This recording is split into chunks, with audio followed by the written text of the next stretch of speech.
Hi everyone, welcome back to the channel. Today I want to talk about why white collar women are going to be some of the biggest losers in AI related job displacement that's going to start happening in the next 18 months to 3 years. I think it's going to start happening sooner than people realize. I'm actually working on a book right now talking about this.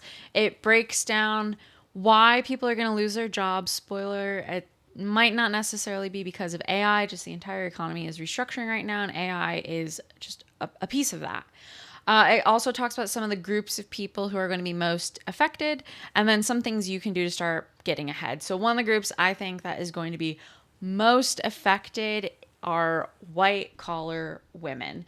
When we talk about AI related job displacement, I think a lot of it is very blanket. It's like, okay, 50% of all, entry level jobs are going to disappear, or 30% of workers might, be at risk of displacement. But I think it's going to affect different groups of people at different points in time and different rates. So, for example, I think entry level workers, especially Gen Z, they're already feeling the impacts of AI related job displacement. You have computer science majors who, 5, 10 years ago could easily get a job right out of college, and now they're, barely able to get a job, doing retail at a shopping center.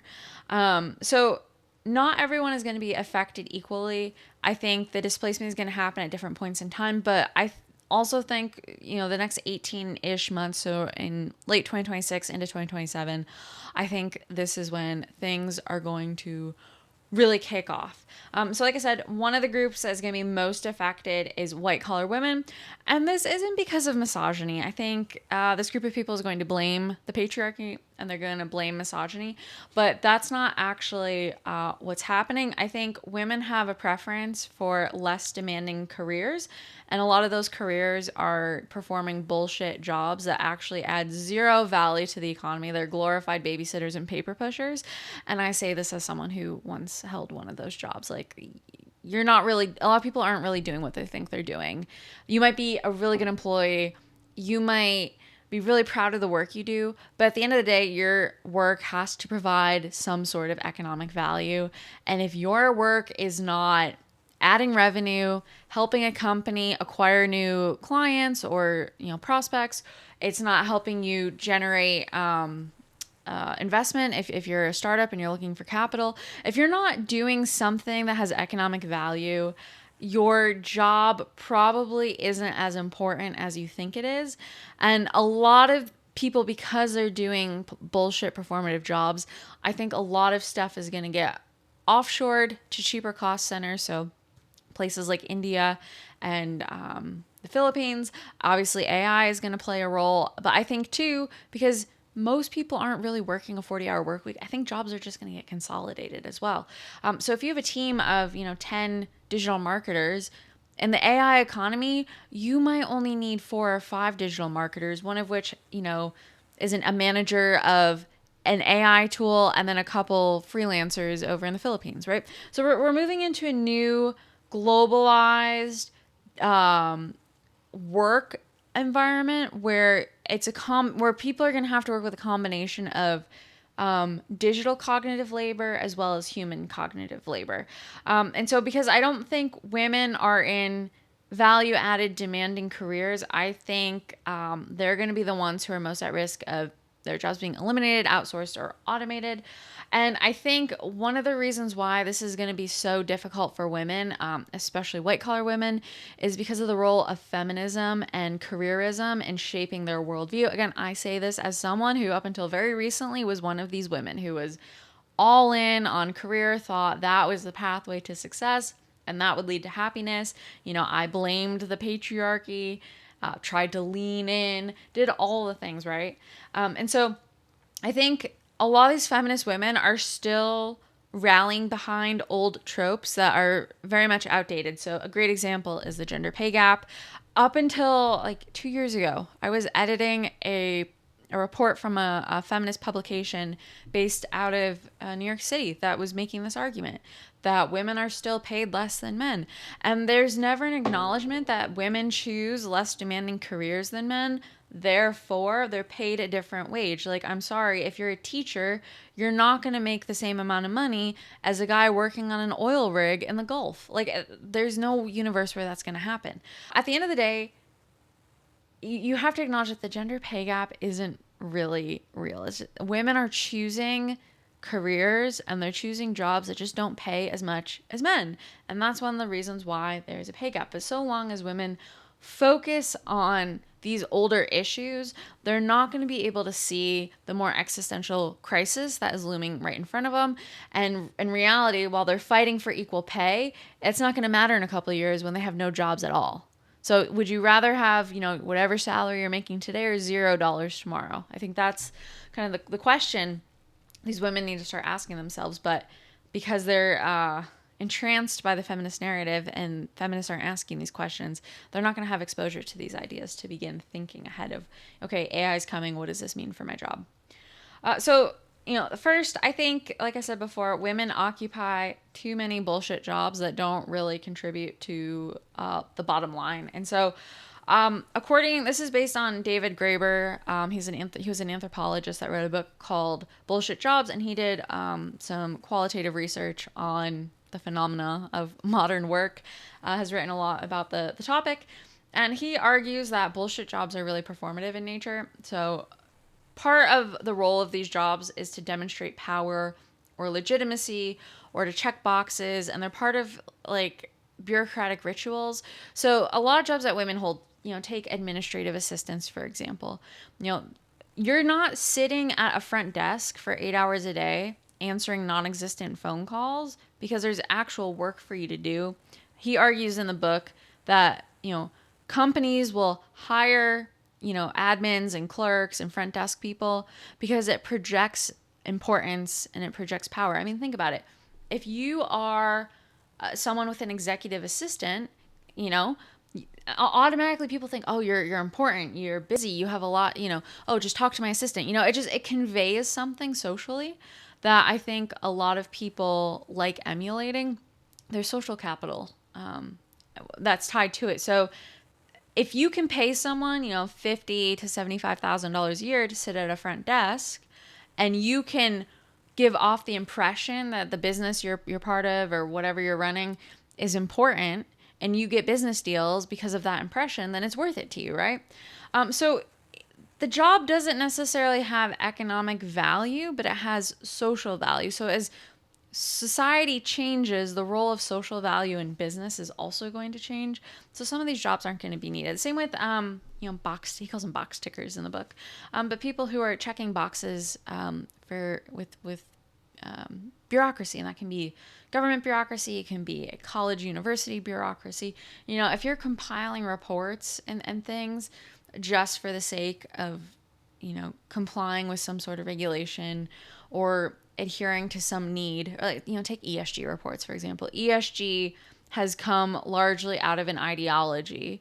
And if your shareholders and your staff no longer demand ESG reports, then if your job is to write those reports, you're no longer needed, right? So there's all sorts of these jobs that exist, and I think the majority of these jobs are held by women. And so he concludes in the book that about half of all work could be eliminated without any consequence.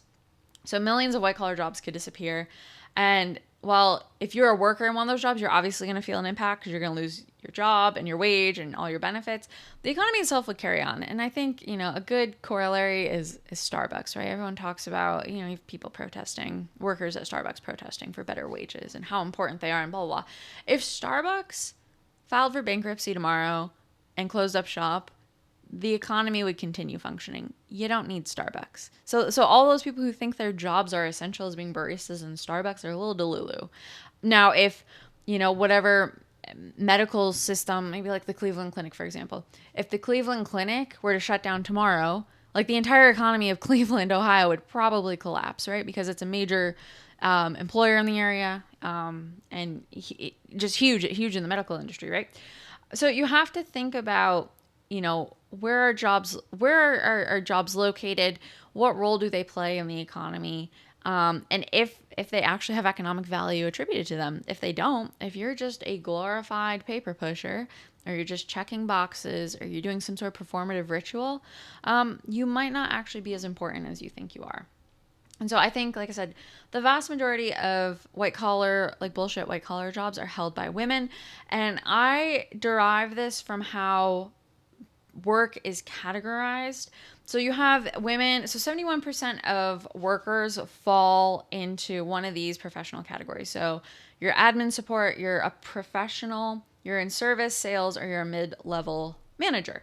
And so when you look at data, this is from the EEOC, they have to talk about box checking. You have to, employers have to, of a certain size, have to submit reports to the government to make sure they're complying with all equal employment laws. But out of like 77.8 million workers, you can see, you know, you have 6 million females who are administrative support. You know, you have, yeah, there's still a little bit more men in management roles, but then in general and professionals, you have 9.25 million who are women. And unfortunately, I don't think the way we categorize work has really caught up with the knowledge sector. So you kind of have to take like government data with a grain of salt. I think professional, so business professional, or just general professional has been like a catch-all for white collar work. So you don't know where to put a social media manager or a marketer or an HR specialist. You kind of put them into this one generic category. And so this is, according to the OECD, the 5 most exposed occupations to AI are engineering professionals, chief executives, managers, business professionals, and IT professionals. And this doesn't mean these people are going to lose their jobs. It just means they're going to be most exposed to AI. So if they, IT professionals, for example, great category to call out, those people will have to adapt and learn AI protocols to be good at their job. If you just stay where you are currently in IT, you're not going to have a job in the coming years, right? You're going to have to adapt and learn about AI systems and how to build those and all that kind of thing. But you'll notice business professionals and chief executives and managers are 3 categories of jobs that are going to be exposed. Well, obviously, like I said, business professionals kind of like a catch-all. But then you've seen in recent years the push for women to be in more chief executive roles and more management roles. So while feminists and career women have been pushing women up, they don't realize that those roles are going to be some of the roles most at risk of exposure to AI. And for some of these positions, like chief executives, I think we could get to a point where you're not going to need a lot of humans to be chief executives of companies anymore. You're going to need a human who can manage AI and field reports from AI and work with AI to synthesize those. So this gives you an example of what exposure looks like. And so, a lot of these are held by women. So, 71% of HR professionals are women. 50% of law firm associates are women. I think that's a huge, there's just an oversupply of lawyers right now. And then you add AI into it and like all the stuff that, a lot of junior level lawyers especially are doing. It's going to be obsolete. 60% marketers are women. 46% journalists are women. So a lot of women tend to occupy these types of roles. And I think it's because they're low stress compared to other lines of work. So, in this piece, I compare, like a marketer or even, an HR specialist. Compare that to someone in investment banking. Like there is a reason why investment banking is oversaturated with young men, right? It's a boys' club, yes. I don't know that it's necessarily the patriarchy. I think it's just certain groups are attracted to certain types of jobs, and women just aren't attracted to that type of, Wolf of Wall Street life. So they're not going to want to work 100+ hours a week doing deals for JP Morgan. If women wanted to do that, you would see more women pursuing those roles. I think the vast majority of women want to go on, trips and photo shoots and work with influencers and do social media stuff. That's why you see an overrepresentation of women in marketing. So I think women are self-selecting for certain jobs, and those jobs are going to be those professional jobs that are most at risk of displacement. And so I don't necessarily think that AI is going to take the jobs of white collar women one to one. I think what's going to happen is tasks are going to be consolidated and automated, and women are going to lose their jobs because the number of people needed to execute those jobs is going to shrink. And Andy Jassy wrote a memo to his Amazon workers back in June talking about this. But basically, he said you need to learn AI in order to basically stay employed, but that the goal and the inevitability would be we're going to use AI and it's going to lead to a loss of workers and a loss of jobs. So there's going to be shrinkage and there's going to be consolidation. And so women are going to have to adapt. And I don't know that they're going to be willing to adapt. And so I think this is hard for white collar women who have a lot of credentials and are very proud of their credentials and their jobs. And, again, I'm speaking from experience. I was one of these women. Women are very proud of what they've accomplished, but I don't think that they realize that the jobs they're in aren't really adding value in society. And so I think as corporate preferences and corporate management philosophy changes and AI disrupts business models as we know it, the need for the labor that women are providing is going to decline. So there's just going to be a low demand for labor. And so they're going to have to adapt, and I don't think they're going to, because they are so focused on blaming the patriarchy for their problems and still focused on solving old, outdated issues like the gender pay gap, that they're not going to be able to navigate what lies ahead. They have blinders on, and they're not going to see what lies ahead. So I think women are beholden to a particular worldview, and for them, it's going to be easier just to continue blaming the patriarchy and doubling down on that than actually solving their own problems. And we're already seeing this in culture, right? There's just, you're seeing kind of women, professional women especially, move more and more to the left, and just really digging their heels in, quite literally, to hold their ground and not conceding that, hey, maybe they're wrong. Maybe, we're not all correct on everything we believe. And so I think white collar women in particular, and again, I'm speaking from my own bias and experience. So this might not be the case for all white collar women, but when I lived in Washington, D.C., this was definitely something I experienced. White collar women are accustomed to a particular quality of life, and I don't think they're going to be willing to trade down because they see themselves as higher up on the socioeconomic totem pole. I remember I was interning for a think tank in Washington, D.C. my first year in Washington, D.C. And the research director of the think tank I was at in a short term, I think like a 3-month internship, and I was basically coming to the end of that. And we were trying to figure out how to keep me on. So I ended up rolling over into like a contract position. But I remember the research director came to me one day, and at the time I was working at Starbucks part-time, and she asked me, she's like, how much would you need to make to, stop working at Starbucks?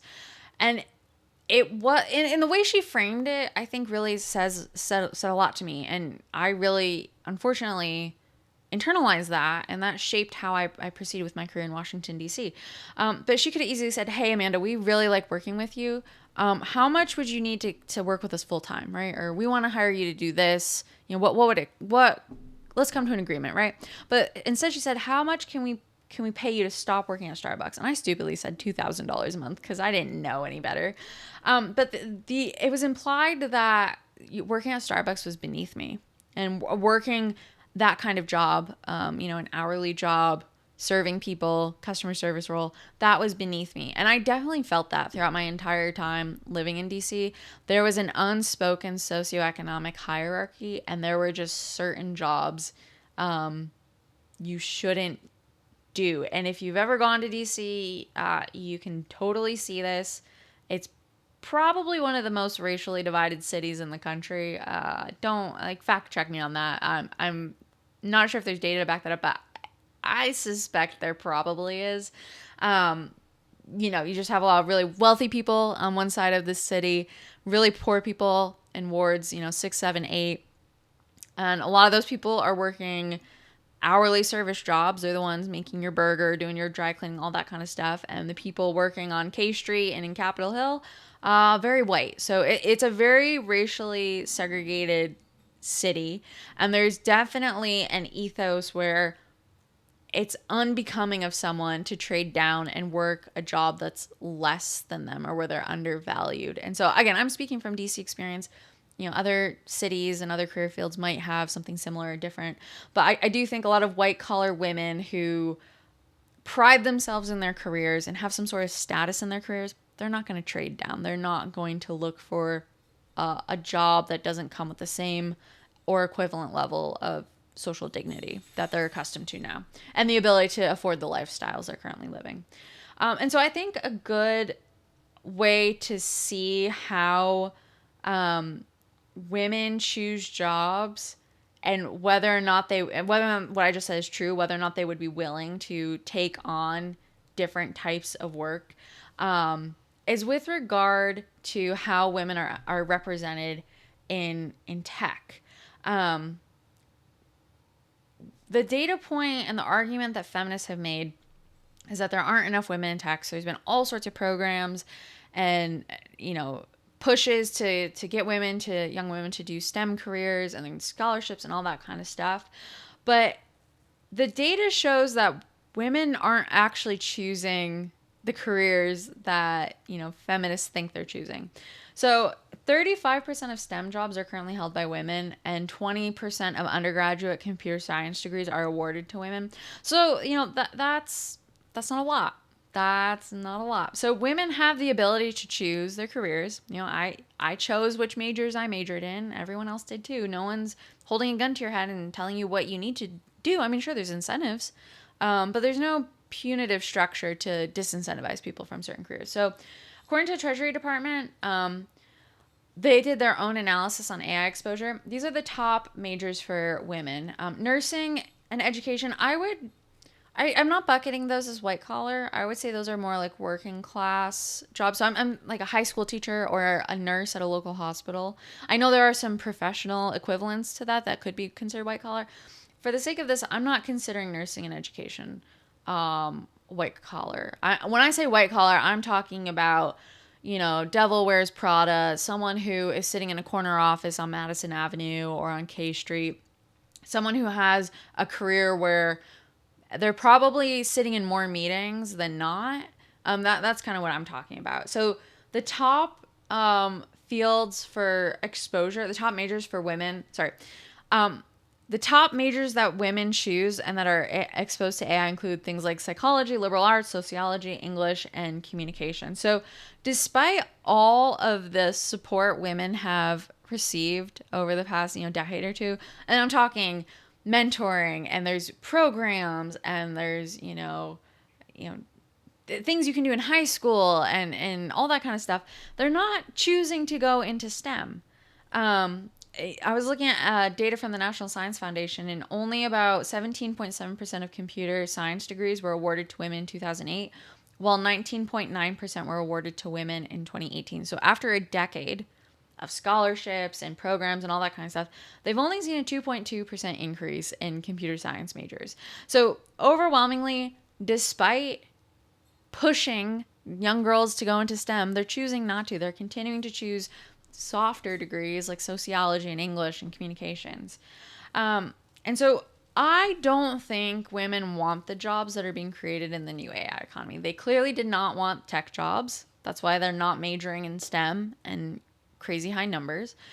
So they're not, I don't think they're going to want the AI jobs that are coming up. So I don't think they're going to allocate the time or resources needed to retrain themselves. And I think we're all in a position right now where we're going to have to retrain ourselves. And this has historically been the case whenever there's been a major disruption to the economy and jobs. It's incumbent on the workers to figure out what comes next, right? Your employer isn't going to train you. If you have an employer that is, kudos to you. You're a minority. For the vast majority of people, we're kind of on our own to figure out how to use this stuff and figure out what the jobs look like tomorrow and start training for it. And so part of the handicap that women are facing is that these women have chosen jobs that are low value in the economy, and they've chosen majors that aren't really valuable either. But because they have a college degree, many of these women as well also have master's degrees, mind you, they believe that they're owed a job. And they're owed a job in an economy where those jobs no longer exist. And you're seeing this frustration with Gen Z right now, and I totally get it, right? Like, you were told if you go to college, you're going to get you do good, you're going to get a job at the end, and now these kids can't, or, these young adults can't find any jobs that pay anything. They're, stuck working at Chipotle. So I think because women are blinded by their worldview and they're, still obsessed with feminism and they think that the patriarchy's to blame and they got to solve kind of these older problems, I think they're going to continue looking for jobs where they don't exist. So you're going to see more and more HR specialists, more and more marketers who are being displaced and replaced, but rather than retraining and looking for something different to do, they're going to double down and keep looking for marketing jobs and HR jobs where they no longer exist. And because the supply of these jobs in the market is going to shrink and the demand is going to increase, the wages are going to go down. So, okay, yeah, maybe you'll be able to still be an HR specialist. You're not going to be an HR specialist at a big tech company with a lovely 6-figure salary. You're going to become an HR specialist at a small, small town local business, and they're going to maybe pay $50K at best, maybe 60 if you're lucky. So I think this is really going to hurt women. And the thing that's important to highlight here, because there were some studies I was reading, I think the OECD put this out as I was writing this, but the assumption is that women don't have access to things, and that might be true in other parts of the world. Women might not have the same access to education and opportunities that women in the United States have. That may be true. But here in the United States, women aren't going to be negatively impacted because they don't have access to the opportunities. Women can go to trade school and become plumbers just as easily as boys. Women have a greater incentive to go into STEM because there's been all this funding and programming to support them. I mean, if you're a white guy from Appalachia, there's no STEM scholarships for you. There's no girls who code equivalent for you, right? So girls have so much more. They have far more access to resources than guys do, and they're still choosing not to use what they have in front of them, right? And so I don't think they're gonna be negatively affected because they don't have access to the same opportunities. They're just choosing not to pursue the same opportunities. And I think the absence of an increase in female computer science majors is an indicator of this. If they really did want to choose tech careers, they would have gone down the computer science pipeline. And after a decade of pushing girls into tech, they clearly haven't, made much effort. And I don't think the patriarchy is holding these girls down. I think women just don't want to work in tech, and that's fine. But the more important reason why I think women are going to be left behind is because they've become stranded human capital assets. So women are overrepresented on college campuses right now. I hate how I use a tool called Readwise and their reader app to highlight, and I hate how it makes it so it's hard to read. But according to the Education Data Initiative, 57.3% of undergrad students and 61% of graduate students are women. So women now are the majority on college campuses, and they're the majority of grad students. And that's where a lot of the college debt lies. Yeah, I think what did I put in here? $30,000 debt for someone with a bachelor's degree, but a master's degree, you're looking at $69,000 in debt. There's far less financial aid for graduate studies programs. And so you have feminist women who are obsessed with their careers, who have doubled down, they've gotten, a master's degree, and now they think the economy owes something to them, that the world owes something to them. And oh, by the way, they have, $69,000, upwards of 6 figures worth of debt that they need to pay back. So they are expecting jobs that don't exist. And that worldview combined with the debt is really going to handicap them. So if you have that much debt, you're not going to have the resources to reskill.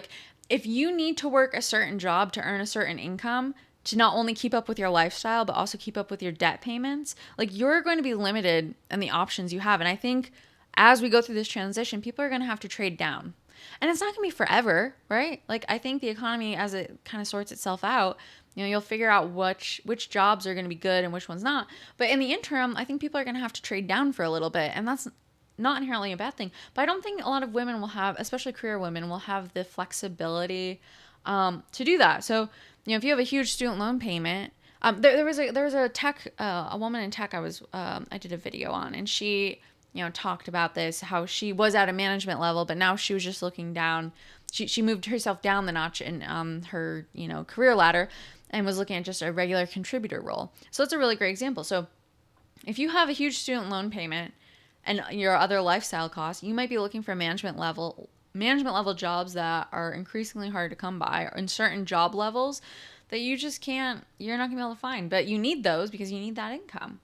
Um, so I think if white collar women don't reskill, or they don't change careers and pursue a trade, because I do think trades are going to take off, the only option left for them is a role in the carrying economy, because that's the only other thing that's going to take off. So you're going to have the AI economy, you're going to have trades, and you're going to have the carrying economy. So if women aren't choosing AI and they're not going to go be plumbers, the only other option for them is to become caretakers. And you're going to see increased demand for this as boomers age further into retirement. You're going to need support in nursing homes and home health aides and things like that. So as demand for those jobs increases, there's going to be an opportunity for displaced workers to take to those jobs. Unfortunately, those jobs don't come with the same social pedigree that a business professional job is going to come with. And those jobs don't pay a lot of money. I mean, one of my first jobs out of high school was working in a home health care facility, or it was home health care that you went to the people's homes. And I wasn't a registered nurse. I was just doing like errands, like running groceries and taking out trash and cleaning and that kind of stuff. But you had registered nurses who are responsible for basically changing adult diapers of elderly people.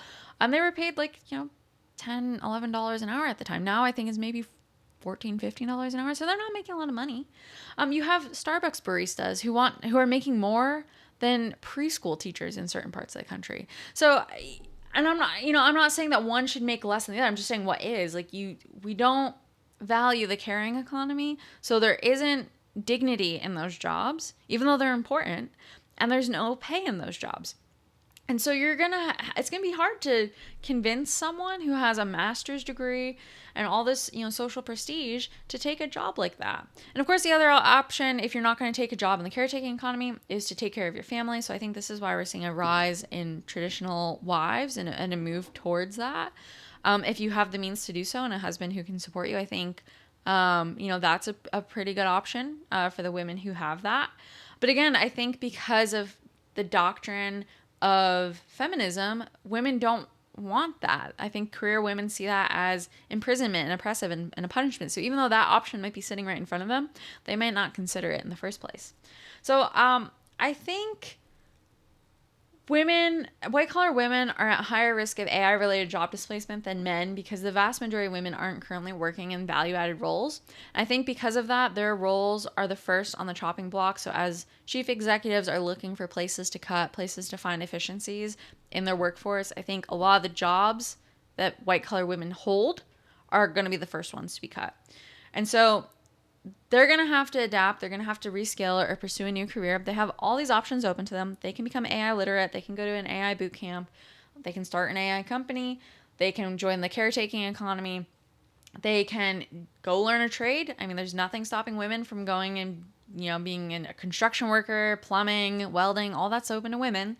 But I don't think they're going to. And I think part of it is stubbornness. I think they're so wedded to the feminist ideology that they're not willing to concede ground. But then also I think because they have taken on so much debt to get to where they are in their careers, I don't think that they have the financial means to really be able to do so. So I think after decades of blaming the patriarchy for their misfortune, it's unlikely the patriarchy is going to come in and save them. Men are going their own way. They don't want women in dating, and they definitely don't want to step in and help girl bosses who have spent the last, couple decade or two throwing them under the bus. So if women don't have a means to support themselves and they're unwilling to go into the trades or AI or caretaking, they're going to become increasingly dependent on public institutions for subsistence. And this raises an important question. I've asked this in other essays, but who's responsible for childless cat ladies? Who's responsible for the girl boss career women who are so entitled to their credentials and their careers? Who's responsible for paying for them? They haven't given anything back in return necessarily. They're not necessarily creating economic value. Many have, forgone starting families in order to pursue their careers. So they're not building the next generation. What do we owe these women? And I think that's an important question we have to start asking ourselves as a society. But I think white collar women are at risk of job displacement precisely because they don't see themselves at risk. I think They aren't paying attention to what's happening. They aren't looking at AI, and their worldview is so their worldview is just so like myopic that they're not able to adapt to the new world that's emerging. And so you're seeing this, you know, throughout the culture wars right now, but a real push against the patriarchy and different levels of oppression in society. And I think white collar women are going to double down, but they are one of the most at risk groups right now of job displacement that's going to come because of AI.